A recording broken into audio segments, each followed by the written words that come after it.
ہارون رشید نے امام نسائی کی ڈیوٹی لگائی کہ میرے بیٹے کو حدیث پڑھائیں گھارا آ کے. تو امام نسائی کہنے لگے یہ نبی پاک کا دین ہے, یہ میں اس کو رسوا نہیں کر سکتا, جس نے پڑھنا ہے میرے پاس آ کے پڑھے. اور جہاں سب بچے بیٹھتے ہیں وہیں پڑھے. ہارون رشید کہنے لگا حضور آپ کیا سمجھتے ہیں, میں نے بھی تو آپ کو آزمانے کے لیے یہ جملہ کہا تھا, یہ وہیں آ کے پڑھے گا جہاں سارے غریبوں کے بچے پڑھتے ہیں. اب تو روز استاد کٹہرے میں کھڑا ہوتا ہے. اسکول کے استاد کا تو مجھے نہیں پتا, پہلے مدرسے کا استاد تو روز بیچارہ ہاتھ باندھ کے چودھری صاحب نے کہا میرے منڈے نو مارے تو 8000 کا مولوی ہے, اور میرا بیٹا تو 8000 کے روز گول گپے کھا جاتا ہے. میرے بیٹے کو تو نے مارا ہے, تجھے اپنی حیثیت کا پتہ ہے؟ روز استاد کٹہرے میں کھڑا ہوتا ہے. بچے فری میں مفت میں حافظ جی مفت میں حفظ کراتے ہیں.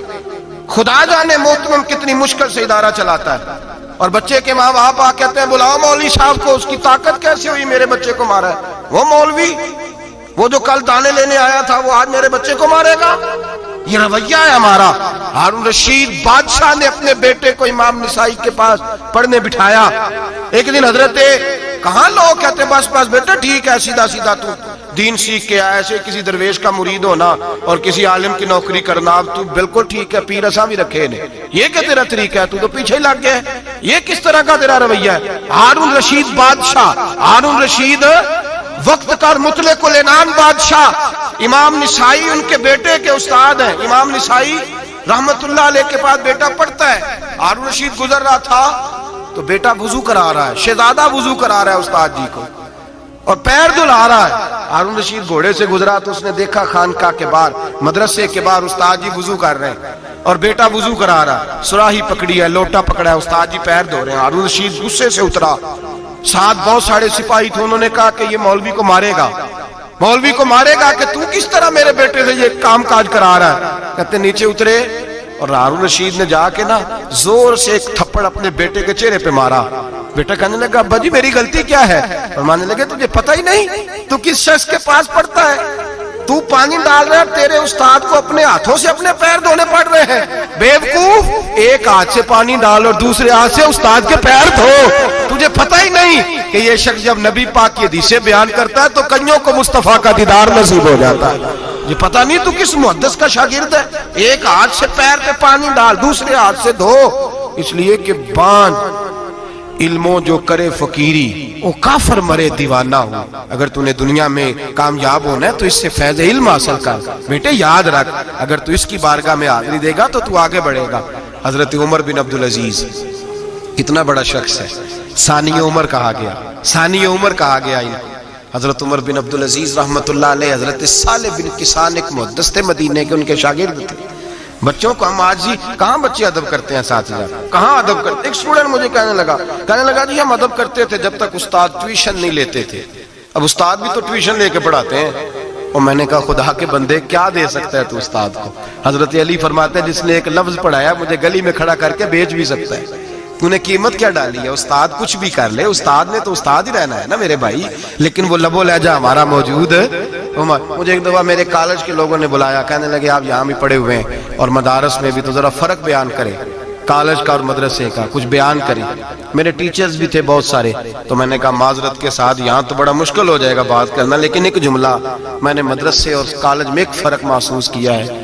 ہمارا مدرسے کا طالب علم آج بھی ہمارے جوتے اٹھا کے آگے رکھتا ہے, وہ آج بھی استاد کی موٹر سائیکل کو ٹاکی مارتا ہے, آج بھی صاف کرتا ہے. ہمارا مدرسے کا طالب علم آج بھی استاد کو پشت نہیں کرتا, لیکن کالج کا طالب علم پوچھتا ہے اسلامی آتلا آیا ہے, انگریزی والا آیا ہے.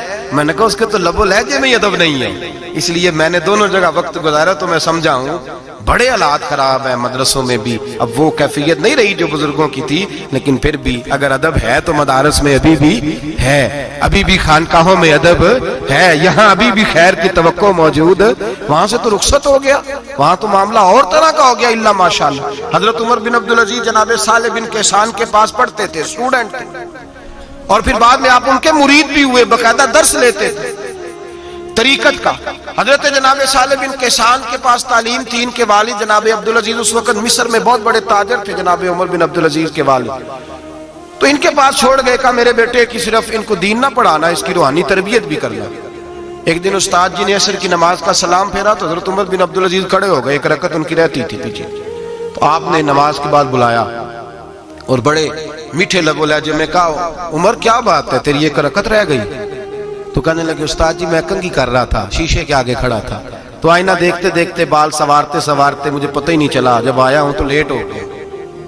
حضرت صالح بن کیسان رحمت اللہ علیہ نے ان کے والد کو مصر میں خط لکھا، فرمایا آپ کا بیٹا میری پوری فرما برداری نہیں کرتا، کل کو مجھے نہ کہنا تربیت صحیح نہیں ہوئی۔ آج فلاں تاریخ کو اس نے ایک رکعت پوری چھوڑ دی ہے جماعت کے ساتھ، اس لیے کہ وہ کنگھی کر رہا تھا بالوں کی، پوری رکعت چھوڑ دی ہے۔ ابا جی بہت بڑے تاجر تھے پر انہوں نے یہ نہیں کہا کہ مولوی تو پاگل ہو گیا، اس کو تو پتہ ہی نہیں کیا ہو گیا، ابھی بچہ ہو جائے گا سیانا، کوئی بات نہیں ٹھیک ہو جائے گا۔ حضرت عبدالعزیز نے وہاں سے ایک شخص بھیجا پیسے دے کے، گھوڑا دے کے، فرمایا مدینے جاؤ، اور سیدھا مدینے آیا۔ حضرت عمر بن عبدالعزیز کو گھر سے اچکا، بلایا نہیں، زبردستی پکڑا، اچک کے گھوڑے پہ بٹھایا، حجام کی دکان پہ لے گئے، فرمایا اس کی ٹینڈ کر دو، نے بال کاٹ دیے اور بال کٹوا کے سیدھے حضرت صالح بن کیسان کے پاس لے گئے، کہنے لگے حضور یہ کھاتا ہے اس کے والد کا، میں نے اس کی ٹینڈ کرا دی ہے، جس بالوں کی وجہ سے اس کی جماعت رہ گئی تھی میں نے وہ بال ہی ختم کر دیے۔ تو اس کے والد کہتے ہیں آپ ذرا ذرا سے بھی بات، ایک ذرہ برابر بھی بچے کے اندر ہم کوتاہی برداشت، ہم اسے سنوارنا چاہتے ہیں، معاشرے کو دینا چاہتے ہیں، ہم ایک خوبصورت انسان بنانا چاہتے ہیں۔ تو حضرت لقمان کہنے لگے بیٹے تو چہرہ رخسار بدل بدل کے لوگوں سے بات نہ کر، اکڑ کے نہ چل، اس لیے کہ اللہ کو اکڑنے والے پسند، تو کیا کر وقصد فی مشیک وغضض من صوتک، درمیانی چال چل، آواز کو پست رکھ۔ ہم اپنے بچوں کو میانہ روی کا درس نہیں دیتے۔ اگر کسی کے پاس بہت زیادہ پیسے ہیں تو وہ بس کہتا ہے میرا بیٹا، میں نے سارے لاڑ دیکھے ہیں، میں نے ہر خواہش پوری کی ہے، یہ تو کوئی عقل مندی کی بات نہیں۔ ضرور خواہشات پوری کریں، اگر ہیں تو کنجوسی کرنے سے منع کیا ہے نبی پاک صلی اللہ علیہ وسلم، لیکن بچے کو معتدل رکھیں، اسے دھوپ اور چھاؤں دونوں کا پتہ ہونا چاہیے۔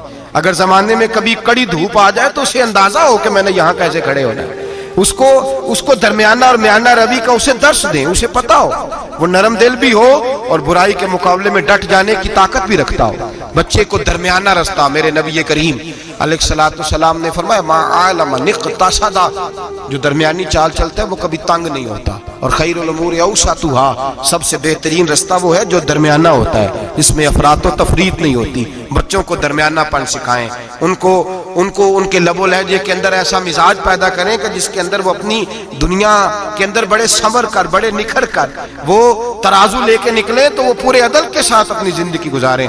اور فرمایا وغضض من صوتک، آواز کو پست رکھ، چلا چلا کے نہ کبھی بچوں سے بات کریں اور نہ کبھی بچوں کی بات سنیں۔